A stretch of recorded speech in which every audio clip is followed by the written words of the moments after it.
Well, coming up, how voters across our area are heading to the polls to decide several races and special elections today. 5 News reporter Morgan Wrigley will break it all down with what's on the ballot.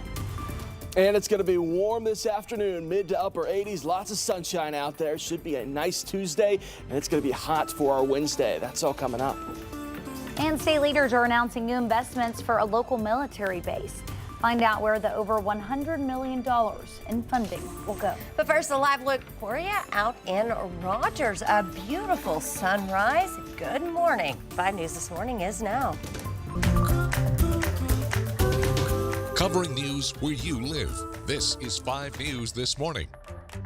Well, thanks so much for waking up with us on 5 News, on 5 Plus, and on Channel 5 today. The birds are singing, the sun is rising. It's going to be a good day. It's going to be a good day. You get to feel the warm air once again. We get to start to defrost after the winter and spring season. Say goodbye to those cold mornings. It's going to be a warm week this week. Today, upper 80s. Tomorrow, 90s for the first time this season. So before we get to the heat, let's talk about the visibility issues that we have out there this morning, mainly across the river valley, across I-40 near the river. Usual places where we have that fog developing is what we have out there this morning, down to 0 miles of visibility there in Fort Smith, 1 in Sallisaw, 1 in Poteau. Across northwest Arkansas, really not too bad out there this morning when it comes to that visibility, but some patchy fog out there could be possible as well. You take a look outside, beautiful start to the day there in Bentonville and Springdale. Poteau, though, you can see that fog there this morning. Beautiful sunrise there.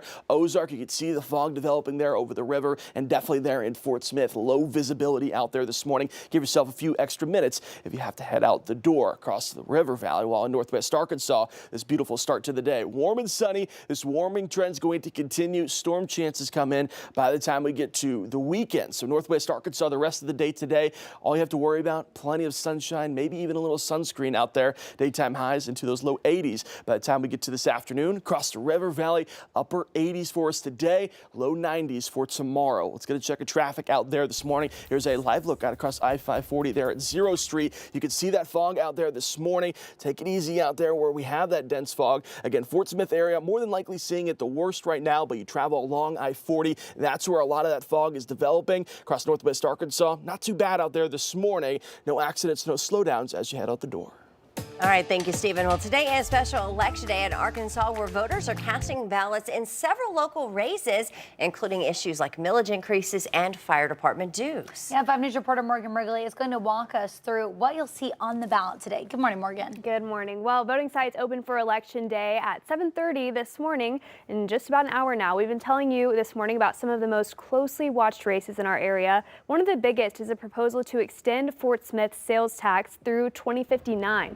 The money would fund sewer improvements and pay off bonds, but city leaders warn if it fails, higher sewer rates could follow.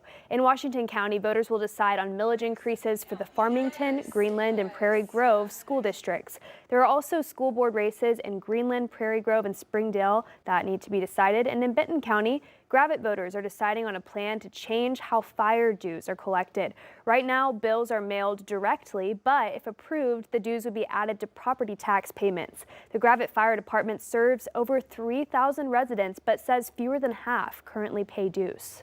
Demand for emergency response comes before the financial part normally, so this is our way of trying to be proactive and stay ahead of that, and you know, we want to provide high quality emergency services to everyone when they call 911, and not just, you know, those that it's convenient for. Again, polling locations will be open from 7:30 this morning to 7:30 this evening. And of course, those are only a few of the decisions that voters will be making today. All right, thanks for that, Morgan. Well, remember, you can find a breakdown of the issues and information on voting sites that are open today on our website, 5newsonline.com. All you have to do is text or vote to that number right there, 479-785-5000, and we'll send you a link to our website. Well, the Sebastian County Sheriff's Office has shared an update about how 2 deputies are doing after they were stabbed by an inmate Friday in the county jail. They identified Lieutenant Brandon McCaslin and Deputy Jacob Marr as the deputies who were hurt. Investigators say inmate John Cole attacked them with a shank. Lieutenant McCaslin was able to be treated and released on Friday. They say Deputy Marr is still hospitalized after suffering multiple stab wounds, but is on the road to recovery after surgery. I can tell you one was directly to part of the heart, which was very scary for all of us. Cole remains behind bars in the Sebastian County Jail. A full investigation is underway as officials determine what additional charges to bring against him for that incident. And the city of Bella Vista says it wants input from area developers about a new law concerning development within the city. Next Monday, leaders of the city are hosting a meeting for builders in the area to discuss the law, which goes into effect June 1st. It will change requirements that are submitted before workers are issued a building permit.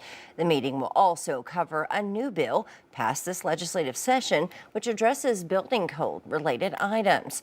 One city council member says he wants this meeting to be about working with builders to make working with the city easier for them. As I took office, first of the year, I've received numerous complaints from builders, contractors, and developers that ongoing issues that they say is preventing them from effectively doing their job here in the city limits of Bella Vista. The meeting will be next Monday afternoon at the Bella Vista Rec Center, but they ask that if you'd like to go to RSVP by this Thursday. Well, new this morning, it's National Police Week, and to honor law enforcement who have given their lives in service of the citizens of Sebastian County, the Sheriff's Department will hold a ceremony today in their honor. At noon on the courthouse lawn, 19 names of those who died while in the line of duty will be read, with speakers taking the podium to highlight their work and commitment to the community. Anyone is welcome to attend. Also new this morning, Senator John Bozeman, Tom Cotton, and Representative Steve Womack announced that they have secured $141 million in new investments for the Ebbing Air National Guard Base in Fort Smith. The base currently hosts the F-35 Foreign Military Sales Mission. The funding will help with the construction of an academic training center, F-35 maintenance hangar, and squad operations, as well as the design of future projects on base. Well, today President Trump is in Saudi Arabia to kick off his 4-day visit to the Middle East. Soon the president will meet with members of the royal family and participate in an investment summit with top business leaders. Naomi Ruckham reports.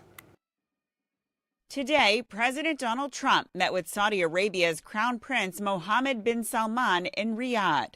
The main focus, business investment. Later, President Trump also attends an investment summit with executives expected from several major companies, including Nvidia, Citigroup, and Uber. The president will also visit Qatar and the United Arab Emirates this week. Thank you very much. Ahead of the trip, the president doubled down on defending plans to possibly use a luxury jet donated by Qatar, calling it a gift to the Defense Department. I could be a stupid person and say, no, we don't want a free, very expensive airplane. But I thought it was a great gesture. President Trump also hinted that he might take a detour to Turkey if Ukrainian and Russian officials move forward with high-stakes peace talks there on Thursday. I was thinking about actually flying over there. There's a possibility of it. Those comments made as the president signed an executive order setting a 30-day deadline for drug companies to lower their prices to levels similar to those charged in other wealthy nations, or else they could face steep caps in Medicare payments. Big Pharma will either abide by this principle voluntarily or will use the power of the federal government. On trade, President Trump says he plans to speak to China's President Xi Jinping as soon as this week, after his administration announced a deal Monday for both to slash tariffs by 115% for the next 90 days. Naomi Ruckham, CBS News. Well, the Trump administration says it will wind down a program that gives temporary protected status to Afghan refugees in the U.S. starting July 12th. The DHS Secretary Kristi Noem claims that the security situation in Afghanistan is better now. But one organization that helped evacuate Afghans says the move is not right. He's engaged. He's ready to go. He's ready to put on his defense. The federal criminal trial of Sean Diddy Combs has begun in Lower Manhattan. The disgraced music mogul stands accused of 5 criminal counts, including racketeering and sex trafficking, but maintains his innocence. Attorneys on both sides kicked off the day with opening statements on Monday. Combs' attorneys acknowledged his faults, but said that those aren't the crimes charged here. They contend that prosecutors are trying to turn sexual relations between consenting adults into their criminal case. Prosecutors allege Combs sexually exploited and brutally beat his ex-longtime girlfriend, Cassie Ventura, for years. If convicted on all charges, Combs faces at least 15 years in prison. Well, today a resentencing hearing is scheduled for Eric and Lyle Menendez. Their brothers are asking for early release from their life in prison terms for the shotgun murders of their parents in Beverly Hills. The brothers have spent about 35 years behind bars for that 1989 killing of Jose and Kitty Menendez. The brothers say they committed the killings after years of abuse, including alleged sexual abuse by their father. In court on Friday, the county district attorney tried to withdraw the petition for resentencing for a second time based on what he says are new facts about the brothers' risk assessment report. He determined that each of the Menendez brothers constituted moderate risks of violence, which was higher than the prior determinations of low risks of violence. Well, the reports ordered by the governor mentions a recent violation made by one of the brothers, including bringing an illegal cell phone into the prison setting. However, the judge decided the information was not serious enough to withdraw the resentencing.